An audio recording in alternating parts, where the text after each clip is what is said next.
Ayan mga boss, good morning, good morning. Calamba Park Place, Block 9. Mga pintura natin.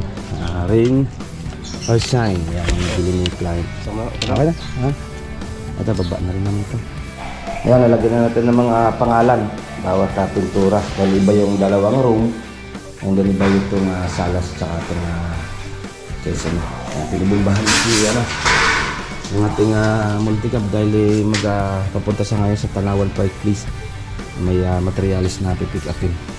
Kapag rending install pa natin para mas makinis, and then yung fiber mix natin, hindi mahirapan tayo sa fiber mix. Layout na yung ating repair pipe. Ito naka 1 meter lang naman mula sa finish ng flooring. Dito lang nilalagay natin yung heater, and then yung kanyang breaker, dito lang natin nilalagay breaker malapit sa switch. Kaya mga boss, dito na tayo sa Block 19, Calamba Park Place din. Check na rin itong interior ng ginagawa ng ating mga team. Let's go! Nasilyaliya din sila dito.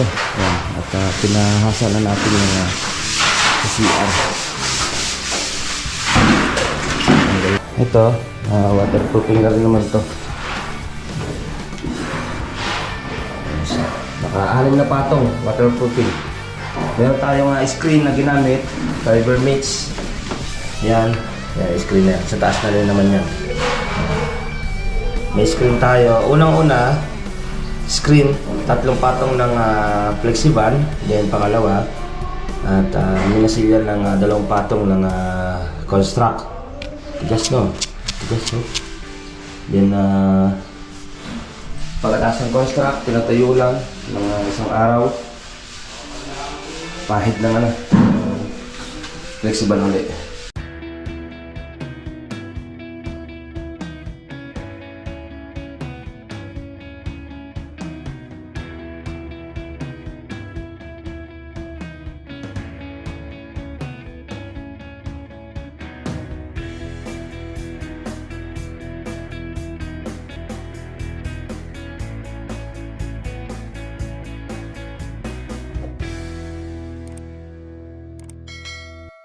Ayan mga boss, at good morning. Araw ng Merkules at holiday ng mga team. Okay?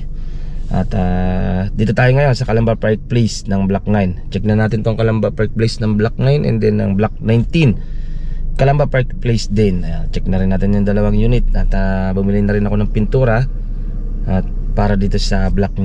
Okay? Tara, samahan nyo ako at update na natin itong Block 9 na mga boss. Ayan mga boss, at good morning, Calamba Park Place, Block 9. Mga pintura natin. Rain or shine. Yan ang nabili ni client. Okay na? Ha? Ito, baba na rin naman ito. Rain or shine. Check natin, hiwalay natin at iba yung kulay ng room. And then ground floor. And then mga walls sa labas ng room. Okay? Ayan mga boss, at ayan. Puro pakulay na rin naman tayo dito. Na-primer na rin naman to. And then sa huli na rin naman ng tiles. Yan, puro alikabok tayo dahil niliyan yung ating mga wall. Okay, palalagyan natin ng to. Okay, kulang pa naman to. At ito lang muna natin na nabusan ng stock. Ito kasi ito yung sa ground floor na pakakulay ni client. Coconut. Yung 2 dito na sinjoin. Sinjoin 2. Natin ng room. Ito ay cappuccino. 2 rin sa 2 room. Susulat natin yung dito. Okay, para makulayan ng room. Ayan, nalagyan na natin ng mga pangalan bawat pintura dahil iba yung 2 room and then iba yung salas tsaka itong kitchen. Pinubumbahan yung ating multicab dahil magpapunta sa ngayon sa Tanawan Park Place. May materialis na pipick upin. Meron man tayong sariling pambumba yan. Dahil may compressor tayo para pag nakaplatan yung mga sasakyan, madali lang. Okay, check natin dito sa ground floor. Puro linya tayo dito. Ito naman na release pa sa huli na to. Aspyan na lang naman natin to. Ito, kukulayan na lang naman yan. yung ating dalawang room. And then pakakabit na natin pintuan para di na naalikabok. Yung salas, okay na. Ito na lang naman. Ito naman, prepare na rin ito. Napahasa lang natin ito. Kapag-grinding yung stone pa natin para mas makinis. And then yung fiber mix natin, hindi mahirapan tayo sa fiber mix. Yan. Layout na yung ating PPR pipe. Hot and cold. Yung PPR pipe natin dito. Kung baka may heater din tayo.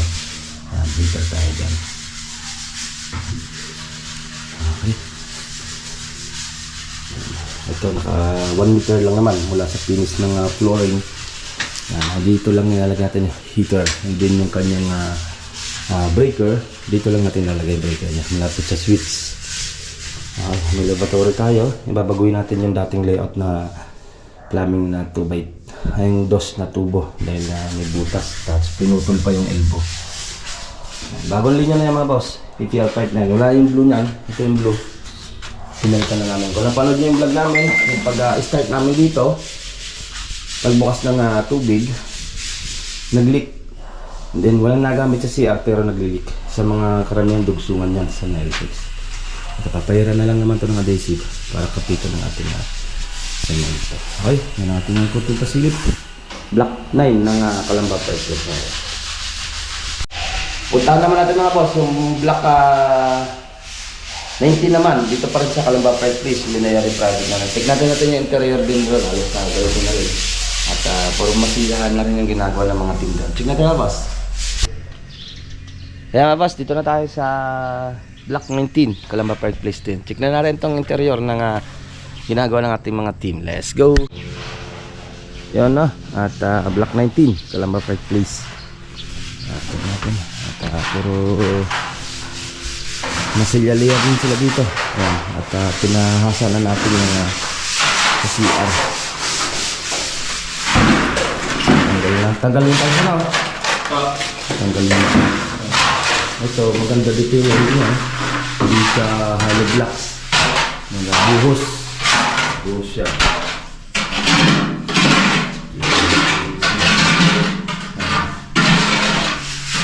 Buhos. Mamaya yan, nandito na yan epoxy. Pinabili ko na si Jerome. Wala dito sa hardware dyan sa malapit. Nag-ano kami dyan. Ayan, hintayin na lang naman yung kulay. Di naman ito, halos kulay na rin naman itong kanila. Ito natin dito sa second floor. Ito yung dumating na pre yung tiles dito. Nandiyan na. Check natin yung tiles na mga CR.